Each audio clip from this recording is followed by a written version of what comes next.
అందరికీ నమస్తే. ప్రస్తుతం నాతో పాటు స్టూడియోలో ఉన్నారు ప్రముఖ రాజకీయ సామాజిక ఆర్థిక విశ్లేషకులు మధుసూదన్ రెడ్డి గారు. వారితో మాట్లాడదాం. మధుసూదన్ రెడ్డి గారు నమస్కారం సార్. నమస్తే వల్లి. మధుసూదన్ రెడ్డి గారు, జగన్మోహన్ రెడ్డి గారు ప్రెస్ మీట్ పెట్టి చాలా విషయాలు మాట్లాడారు సార్. ఈ సూపర్ సిక్స్ హామీల గురించి, ఈ ప్రభుత్వం పూర్తిగా వైఫల్యం చెందిందంటూ ఆయన స్టైల్లో మాట్లాడారు. తర్వాత పవన్ కళ్యాణ్ గారిని ఆయన లేచి వెళ్ళిపోయేటప్పుడు ఒక భారీ డైలాగ్ వేశారు. పవన్ కళ్యాణ్ గారి గురించి ఒక విలేకరు అడిగినప్పుడు ఆయన కార్పొరేటర్కి ఎక్కువ, ఎమ్మెల్యేకి తక్కువ అని అహంకారంతో విమర్శించిన పరిస్థితి ఉంది జగన్మోహన్ రెడ్డి గారు. మరి జగన్మోహన్ రెడ్డి గారి గురించి మీరేం చెప్తారు? ఆయన ఎందులో ఎక్కువ, ఎందులో తక్కువ? మీ విశ్లేషణ ఏంటి చెప్పండి. నేను ఒక మాట చెప్తా వాళ్ళు. పేపర్ చూసి మాట్లాడండి, పేపర్ చూడకుండా మాట్లాడండి. ప్రెస్ మీట్ మొత్తం కింద చూస్తూనే ఉన్నారు ఆయన. పేపర్ ఉందా? రాసింది ఎవరు? పాపం జగన్మోహన్ రెడ్డి అమాయకుడు.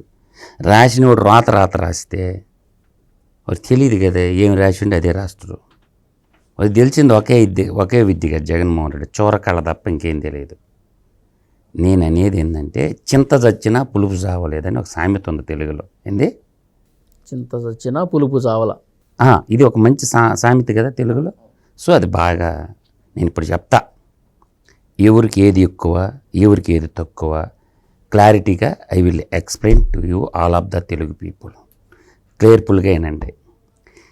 ఈ మనకి పులివెందల పాబ్లో ఎస్కోబార్కి, మళ్ళీ కూడా చెప్తాండి, రాయలసీమ గజ దొంగకి, పులివెందల పిల్లిగాడికి, పులివెందల రాయలసీమ గజ దొంగకి ధనదాహం ఎక్కువ, ప్రజాసేవ తక్కువ, బలిదానం ఎక్కువ, రక్త సంబంధాలు తక్కువ, క్రైమ్లు ఎక్కువ, జైలు జీవితం తక్కువ, ఎక్స్-సీఎంకి తక్కువ, దోపిడీకి ఎక్కువ, ఎమ్మెల్యేకి ఎక్కువ, ప్రతిపక్ష నాయకుడికి తక్కువ, సీఎంగా పనిచేసింది తక్కువ, సీఎంగా నొక్కింది ఎక్కువ, చాలా ఎక్కువ.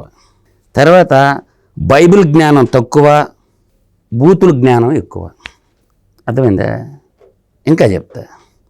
2019లో ప్రజలు ఆశీర్వదించి ట్రిపుల్ డిజిట్ 151, ఓకే. 2024కి వచ్చేళ్ళకే డబల్ డిజిట్ ఇచ్చారు, మధ్యలో 5 ఎత్తేసారు, ఓకేనా. ఇంకా డబల్ డిజిట్ 11 రెడ్డిగా మిగిలిపోయిండు. రేపు 29లో సింగిల్ డిజిట్ పక్క, అటుపక్క ఒకట ఇటుపక్క ఒకట లేచిపోద్ది, సింగిల్ డిజిట్ పక్క. ఇదైతే నిజం, నో డౌట్ ఎట్ ఆల్. తర్వాత ఇంకేం చెప్పొచ్చు అంటే ఎక్స్-సీఎం అంటున్నారు కదా, మాము అంటే మాజీ ముఖ్యమంత్రి. అందరూ ఏమనుకుంటారు? సీఎం అంటే చీఫ్ మినిస్టర్ అనుకుంటారు. నా దృష్టిలో చీఫ్ మినిస్టర్ కాదు సీఎం అంటే. జగన్ దృష్టిలో ఏముందంటే క్రిమినల్ మినిస్టర్. చీఫ్ మినిస్టర్ కాదు, క్రిమినల్ మినిస్టర్. సీఎం అంటే ఏంది? అంతే, చీఫ్ మినిస్టర్ కాదు. అది జగన్ దృష్టిలో అది క్రిమినల్లే ముఖ్యమంత్రిగా ఉండాలి. ప్రజల సొమ్ము దోపిడీ చేసినోడే ముఖ్యమంత్రిగా ఉండాలి. ఎందుకంటే ఎవడో రాసిచ్చిన పేపరు ముందు పెట్టుకొని చదవతో చూసావా? ఇంకంతకాడికి ఏం మాట్లాడతారు? రికార్డెడ్ సెలెక్టెడ్ జర్నలిస్టులు మాట్లాడతావు చూసావా? అది కాదు మగతనం. నీకు దమ్ముంటే ఢిల్లీలో రౌండ్ టేబుల్ ఆల్ ఇండియా జర్నలిస్టులు పిలిపించి ఒక ప్రెస్ మీట్ ఎదుర్కో, అప్పుడు నువ్వు మగాడివి. ఎందుకు ఊకే రికార్డెడ్ ప్రెస్ మీట్లు వదులుతావు? ఢిల్లీలో ఒక ప్రెస్ మీట్ పెట్టు, జర్నలిస్ట్ రౌండ్ టేబుల్ సమావేశం పెట్టు, ఆల్ కైండ్ ఆఫ్ జర్నలిస్టులు పిలు, ప్రతి ప్రశ్నకి నువ్వు ఆన్సర్ చెప్పు. ఎలా 11 మంది ఎమ్మెల్యేలు ఉంటే అసెంబ్లీకి పోకుండా, రూల్ బుక్ చదువుకోకుండా, నాకు హోదా ఇయ్యలేదు నేను పోలేదు. ఎందుకురా ఏడుపు? చేతగాని ఏడుపు. ఎందుకంటే ఈ చేతగాని ఏడుపు నేను చెప్తాను వాళ్ళు. ఎందుకంటే 72, 77లో కూడా ప్రతిపక్ష హోదా లేదు ఏపీ అసెంబ్లీలో, ఉమ్మడి ఆంధ్రప్రదేశ్లో. అగైన్ 94, 95 మధ్య కూడా లేదు. ఎందుకో చెప్పనా? ఎన్టీ రామారావు ప్రపంచంలో కాంగ్రెస్ పార్టీకి 26 వచ్చినాయి 294లో. ఆ రోజు రాజశేఖర రెడ్డి కాడి కింద పడేస్తే ఏమైంది తెలుసు నీకా? పెద్దమ్మ తల్లి ముద్దుబిడ్డ, జూబ్లీ హిల్స్ పెద్దమ్మ తల్లి ముద్దుబిడ్డ అయినటువంటి పీజీఆర్ జనార్దన్ రెడ్డి గారు ఎత్తుకున్నారు. ఏం తగ్గలేదే, మాట్లాడాడు ఆయన అసెంబ్లీలో. ప్రజా సమస్యలు గళమెత్తి తినిపించాడు ఆయన.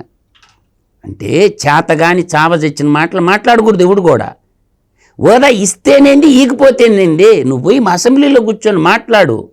అవమానిస్తే బరాయించు. నువ్వు అవమానించి వికటాస్యం చేసింది బరాయించిండు కదా గతంలో. పవన్ కళ్యాణ్ బరాయించిండు, అచ్చెన్నాయుడు బరాయించిండు, చంద్రబాబు నాయుడు బరాయించిండు, చంద్రబాబు నాయుడు కుమారుడు బరాయించిండు, తర్వాత కొల్లు రవీంద్ర బరాయించిండు. బరాయించినోడు ఎవడో చెప్పరాదా? నీ మిడతల దొండు, నీ జే గ్యాంగ్ ముట్ట. ఇట్లా చెప్పిన ఎగ్జాంపుల్ ఏంటంటే ఢిల్లీలో భారతీయ జనతా పార్టీకి 3 స్థానాలు వచ్చినాయి, ఆప్కి 67 స్థానాలు వచ్చినాయి. ఆపు బీజేపీకి ప్రతిపక్ష హోదా ఇవ్వలేదా?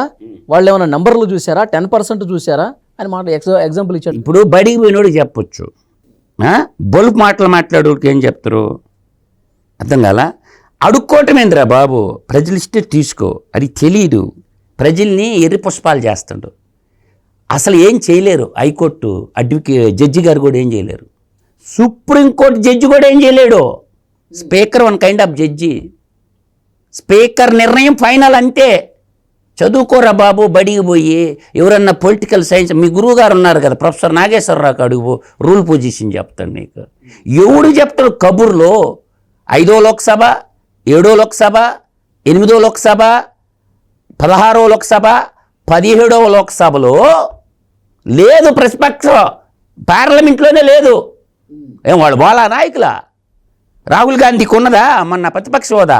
మొన్న వచ్చింది. ఏది 99 సీట్లు రాబట్టి మొన్న వచ్చింది. 54 ఉండాలా. 54 కొంతమంది జంప్ అయిపోతే కాంగ్రెస్ ఎంపీలు మళ్ళీ పోయింది, హోదా పోయింది, ప్రతిపక్ష హోదా పోయి మామూలుగా ఎంపీ, నార్మల్ ఎంపీగానే ఉండిండు రాహుల్ గాంధీ. అడుక్కుంటే వచ్చేది కాదురా అయ్యా ప్రతిపక్ష హోదా. ఒక్కడైతేనేమో కోనమనేని సాంబశివరావా తెలంగాణ రాష్ట్రంలో నిప్పులు కురిపిస్తుండో. సంఖ్యాబలం ఎంతమంది కాదు, నీ కాడ సరుకు ఎంత ఉందని తెలుసుకో. ఓ అవమానాలు బరాయించలేనోడు ప్రజానాయకుడు ఎలా అవుతావు? ప్రజలు చూస్తుంటారు కదా నువ్వేం మాట్లాడేది. నిన్ను అవమానిస్తే కూటమి ప్రభుత్వానికే చెడ్డ వస్తుంది. అరే ఒక్కని చేసి ఆడుకుంటుండ్రా వీళ్ళు అని సానుభూతి పెరగద్దు కదా నీకు. నీకైతే సానుభూతి పెరగద్దు కదా, కోసమైనా రావచ్చు కదా. అంటే నీ దగ్గర సరుకు లేదు. ఎందుకంటే 5 ఏళ్ల పాటు నాకాల్సిందంతా నాకేసిండు. ఇవాళ ఒక్కొక్కరు జైలుకు పోతారు, చట్టబద్ధంగా కట్టకట్టాలు లెక్కెడతారు. అందువల్ల ఈయన వంతు ఎప్పుడు వస్తుందా అని చూస్తుంది. లిక్కర్ స్కామ్ ఉండనే ఉంది. 307 ఉంది. రఘురామకృష్ణరాజు సభాపతిని కొట్టించిన కేసు ఉండనే ఉంది. పివి సునీల్ కుమార్ సస్పెండ్ చేసింది. రేపో మాపో పివి సునీల్ కుమార్ని ఏసీబీ అరెస్ట్ చేయబోతుంది. విడుదల రజనీని క్యాబినెట్లో మంత్రిని అరెస్ట్ చేయబోతుంది. 17A కింద ముద్ర గుద్దిండి అనుకో గవర్నరు నజీర్ అహ్మద్ సాబు.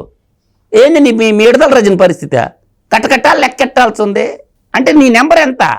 అందువల్ల ఏంటంటే ఒక్క మాట, ధనం వస్తే మదం వస్తుంది, అధికారం వస్తే అహంకారం వస్తుంది. ధన మదంతో కొట్టుకుంటుండు. ఎన్ని రోజులు కొట్టుకుంటాడు? ఇప్పుడు నేను అనేది ఏంటంటే 1858 నుంచి ఒలీ గారు 1947 దాకా బ్రిటిష్ వాళ్ళు పరిపాలించారు భారతదేశాన్ని.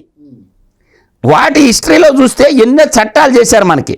1 by 1 చెప్తాను ఒలీ గారు. ఏనండి, ఒకటి ఫస్ట్ ఏం చేశారంటే secretary of the state of ఇండియాలో బ్రిటిష్ పార్లమెంట్ ఒక ఎక్సర్సైజ్ చేసి అప్పుడు వైస్రాయ్ ఆఫ్ ఇండియా ఏం చేశారంటే ఇండియన్ కౌన్సిల్ యాక్ట్ 1861 చేశారు. అప్పుడు బంగ్లాదేశు, పాకిస్తాను, భారతదేశంలో అంతర్భాగంగా రూల్ చేయటం కోసం ఇండియన్ కౌన్సిల్ యాక్ట్ 1861 కింద రూల్ చేశారు.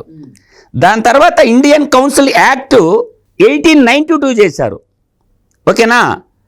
ఈ బ్రిటిష్ ప్రావిన్సు అంటే రాజరిక వ్యవస్థలు 3 ఉన్నాయి. ఒకటి ఏమన్నది, జునాగఢ్ ఒకటి, జమ్మూ అండ్ కాశ్మీర్ ఒకటి, హైదరాబాద్ నిజాం ఎస్టేట్, 3 స్వతంత్ర రాజ్యాలు ఉన్నాయి. మిగతా అన్ని సంస్థానాలు ఉన్న బ్రిటిష్ వాళ్ళు పన్నులు కట్టేవాళ్ళు. 567 సంస్థానాల్లో బ్రిటిష్ వాళ్ళు కప్పం కట్టేవాళ్ళు. సంస్థానాలు కాకుండా, స్వతంత్ర రాజ్యాలు కాకుండా, Junagadh, Jammu and Kashmir and Nizam state కాకుండా 567 సంస్థానాలు ఉండేవి. ఈ బ్రిటిష్ వాళ్ళకి ఈ చట్టాలన్నీ వర్తించాయి ఆనాడు. ఆ తర్వాత ఇంకా చూసుకుంటే ఇండియన్ కౌన్సిల్ యాక్ట్ 1909 ఒకటి చేశారు. తర్వాత the government of India Indian councils act 1909 ఒకటి. దాని తర్వాత గవర్నమెంట్ ఆఫ్ ఇండియా యాక్ట్, ఇది బాగా గుర్తుపెట్టుకోవాలా, 19 ఉంటుంది అనమాట. ఇది ఒక చట్టం చేశారు. తర్వాత central legislative assembly, parliament house, ఇప్పుడు న్యూఢిల్లీకి సంబంధించింది ఏదైతే బిల్లు ఉందో ఇది 1927లో ఒకటి ఉందన్నమాట. ద ఇండియన్ ఇండిపెండెన్స్ యాక్ట్ 1947 ఒకటి ఉంది. The Indian independence act 1947 parliament చేస్తుంది అక్కడ. ఇట్లా ఇంకోటి ఉంది మనకి, గవర్నమెంట్ ఆఫ్ ఇండియా 1935 ఒక యాక్ట్ ఉంది. నీకు తెలుసురా జగన్మోహన్ రెడ్డి చట్టాల గురించా? ఈ 3 చట్టాల గురించి నీకు తెలుసా? ఎప్పుడన్నా చదివినవా? 19 అర్థమైంది, అదొక చట్టం. ఇండియన్ గవర్నమెంట్ యాక్ట్ వచ్చి 1935 అదొక చట్టం. తర్వాత ఇండియన్ ఫ్రీడమ్ యాక్ట్ ఉంది ఒకటి 1947. అవి 3 చదువుకొని చావు ముందు. నీకు రాజ్యాంగం తెలియదు. నీకు తెలిసిందల్లా దోపిడీ చేయటం, ప్రజల సంపద కొల్లగొట్టడం, దోచుకోవడం, దాచుకోవడం. నీకు ప్రజాసేవ ఆడ తెలుసు. నీకు పదవి కావాల్సింది ఏంటంటే నువ్వు చేసుకున్న ఆర్థిక దోపిడీల నుంచి నిన్ను నువ్వు రక్షించుకోవడానికి, ఈడీ సిబిఐ కేసుల నుంచి తప్పించుకోవడానికే. ఎవరు చెప్తారు ఈ కాకమ్మ కబుర్లో? ఎవరన్నప్పుడు మాట్లాడేది పద్ధతిగా మాట్లాడు, ధర్మబద్ధంగా మాట్లాడు. నీకు బైబిల్ తెలీదు, భగవద్గీత తెలీదు, ఖురాన్ తెలీదు. నువ్వు పెద్ద నటనా ప్రపూర్రా స్వామి. నీకు ఆస్కార్ అవార్డు ఇవ్వాలి. చోరకళలో ఆస్కార్ అవార్డు కానీ ప్రకటిస్తే మొట్టమొదటి ప్లేస్లో ఉంటాడు. 64 కళలు అంటారు కదా భారతీయ ఇతిహాసంలో. 64 కళల్లో చోరకళ అని ఒకటి ఉంది. ఆ కళలో ఆస్కార్ అవార్డు ఎవరికి ఇవ్వాలంటే ఈడికే. ఈ పులివెందుల పాపులో వేసుకోబారు. సార్, ఇప్పుడు ఈయన జగన్మోహన్ రెడ్డి గారు ఈయన అసెంబ్లీకి పోవట్లేదు, కనీసం వాళ్ళ 10 మంది ఎమ్మెల్యేలను పంపించవచ్చు కదా, అది కూడా చేయట్లేదు. ఆయన పంపించేదండి. ఆ సిగ్గుమాని వాళ్ళకు ఉండాలి సిగ్గు. ఒరే, మనం ప్రజాప్రతినిధులకు గెలిచినవు. ఈ ఎమ్మెల్యే పదవి ఉంటే ఉంటుంది, ఊరితే పోతే 5 ఏళ్లకు ఒకసారి వచ్చిపోతుంటాయి ఎలక్షన్లో. ప్రజల కోసం కొట్లాడదాం, ఏదైతే అది అవ్వద్దని ఒక్క సిగ్గుమాలోడన్నా బావచ్చు కదా అసెంబ్లీకి. బానిస బతుకు ఎందుకో, గులాంగిరి బతకటం ఎందుకురా? 11 మంది వాడు తీసేయి. ఇప్పుడు 10 మంది ఉన్నారు కదా, 10 మందిలో ఒక్క మగాళ్ళు లేడా? టంగుటూరు ప్రకాశం పంతులు లాంటి ఒక్క మగాళ్ళు లేడా? సిగ్గుతో తలదించుకోవాలా. వాళ్ళు ఫస్ట్ టైం గెలిచిన ఎమ్మెల్యేలు కూడా ఉన్నారండి. వాళ్ళ నియోజకవర్గ ప్రజలు వాళ్ళు నిలదీస్తున్నారు, మీరు అసెంబ్లీకి పోతారని చెప్పి గెలిపిస్తే పోకుండా ఉన్నారు, కనీసం మన నియోజకవర్గ సమస్యలన్నా ప్రస్తావించండి అని చెప్పి డిమాండ్ చేస్తున్నారు, ఒత్తిడి చేస్తారు. ఇప్పుడు నియోజకవర్గ సమస్యలు, రాష్ట్ర సమస్యలు పెట్టున్నాయి కదా, రాష్ట్ర సమస్యలు ఎత్తొచ్చు. కోనమనే సాంబశివరావు సిపిఐ ఒక్కడే ఎమ్మెల్యే. ఇలా భారత పార్లమెంట్లో 293 మంది ఎన్డీఏ బలం. ఈ 293 ఎన్డీఏ బలంలో చూసుకుంటే మనకి 500 అవుట్ ఆఫ్ 43లో ఒలీ గారు. ఇక్కడ మీకు చెప్తాను క్లియర్గా, 14 పార్టీలు కలిసి ఎన్డీఏ గవర్నమెంట్. ఇప్పుడు వాటిల్లో BJP 240, TDP 16, JD Janata Dal United ఉన్నాడు కదా నితీష్ కుమార్ 12, శివసేన వాళ్ళ ఒక 7, ఎల్జేపీ ఒక 5, జేడీ సెక్యులర్ ఇప్పుడు ఉక్కు మంత్రిగా ఉన్నాడు కదా, 2 ఎంపీలే సెంట్రల్ ఉక్కు minister. Janata Dal yes secular, Deve Gowda party మాజీ ప్రధానమంత్రి వాళ్ళ పార్టీ. ఆర్ఎల్డి 2, ఏడి 3, తర్వాత AGP 1, AJSU 1, HAM secular 1, NCP 1, SKM 1, యూపీపీఎల్ అనేది 1. ఈ 14 పార్టీలు కలిసి ఎన్డీఏ. జనసేన కూడా ఉంది 2. అదే చెప్తున్నా, అదే చెప్పాను కదా జనసేన అని. ఇట్లా నీకు నేను అనేది ఏంటంటే ఒక 14 పార్టీలు కూటమి కలిసి 293తో పరిపాలన చేస్తున్నారు. ప్రతిపక్షం వచ్చాక 249 మంది ఉన్నారు, 22 పార్టీలు. అదర్స్ వచ్చేసరికి ఇంకొక 11 మంది ఎంపీలు ఉన్నారు. ఆ 249, ఈ 11, 293, 543 సభ్యులు పార్లమెంట్లో ఉన్నారు. నాయకుడు, ప్రజానాయకుడు గళమెత్తి మాట్లాడాల. అవమానాలు మా నాన్న చెప్పేవాడు నాకు, మీసాలైన కనుపూరి బాపిరాజు. మా నాన్న ఏరాభిమాని ఆయనకి. ఆయన ఓట్లు అడగని పోయేవాడంట. అది నిజమో అబద్ధమో నాకైతే తెలియదు. మా నాన్న చెప్పింది చెప్తుండ, నేనైతే తిన్నది కాదు అనంటే అందరూ పోయేది తిట్టేవాళ్ళంట. ఆయన బాగుంటాయి మీసాలు, ఆయనకున్నట్టు ఊరుకోండు కనుపూరి బాపిరాజుకు ఉన్నట్టు. చాలా మంచి మకం వచ్చేది కాకపోతే బాగుండేవాడు సింహంలాగా. అవును, అందరు తిడతా ఉంటే ఓటర్లు అడిగేవాళ్ళంట, అమ్మ కోపం ఉంటే కొట్టండి, ఇంకా కోపం అనిపిస్తే నేను నోరు తెరుస్తా, ఊసి నా ఓట్లు ఊయండి, ఎంగిలి ఊసి నా నోట్లండి, ఓటు మాత్రం నా గుర్తు మీద నేయమన్నారట. అట్లా నేననేది జగన్మోహన్ రెడ్డి ఏదో పెద్ద స్వతంత్ర సమరయోధు ఫ్యామిలీ నుంచి వచ్చినట్టు, దేశోద్ధారకుడు ఫ్యామిలీ నుంచి వచ్చినట్టు, ఏదో స్వచ్ఛంద సేవ పెట్టి ఎంతోమందికి సేవ చేసినట్టు అనుకుంటారు అందరూ. అది కరెక్ట్ కాదు. జగన్మోహన్ రెడ్డి సినిమా అయిపోయింది. ఇంకా రాజకీయ భవిష్యత్తు తన సమాధి తనే కట్టుకున్నారు. ప్రజలు ఒక్క ఛాన్స్ అంటే ఇచ్చారు. ఆ ఛాన్స్ కూడా తండ్రిని చూసి ఇచ్చారు. ఇంకా నో మోర్ ఛాన్స్. జగన్మోహన్ రెడ్డికి రాజకీయ భవిష్యత్ భూగోళం, తిరుపతి గుండు భూగోళం, ఓకే. ఆ కంకల గుండు లేదని ఉంటుంది. కొత్త అల్లుళ్ళు వచ్చినప్పుడు రాయలసీమలో గుండు ఎత్తేస్తారు, తెలుసు నీక? గుండు పందెం ఉంటుంది, పెద్ద గుండు ఉంటుంది. ఊళ్ళో కొత్త అల్లుడు వస్తే ఆ అబ్బాయికి అమ్మాయిని ఇవ్వాలంటే ఈ గుండు ఎత్తి వెనక్కి వేస్తే కానీ పిల్లనీరు. Physical fitness. ఏదో రాముడు శివధను సిరిచినట్టు. రాయలసీమలో చాలా గ్రామాల్లో ఉంటుంది, గుండు ఉంటుంది, పందిపు గుండు అని రౌండ్ గుండు ఉంటుంది. మా గ్రామంలో కూడా ఉంది. ఆ గుండు ఎత్తి పైకి వేయాలన్నమాట. మా ఊర్లో ఇద్దరు వేసేవాళ్ళు, కుర్రోడు మా నాన్న ఇద్దరు వేసేవాళ్ళు, మిగతా వాళ్ళు పట్టు కూడా చిక్కేది కదా గుండు. అట్లా అన్నమాట. ఏంటంటే జగన్మోహన్ రెడ్డికి పెద్ద గుండు సున్నా, ఇంకా రాజకీయ భవిష్యత్తు గాఢాంధకారం.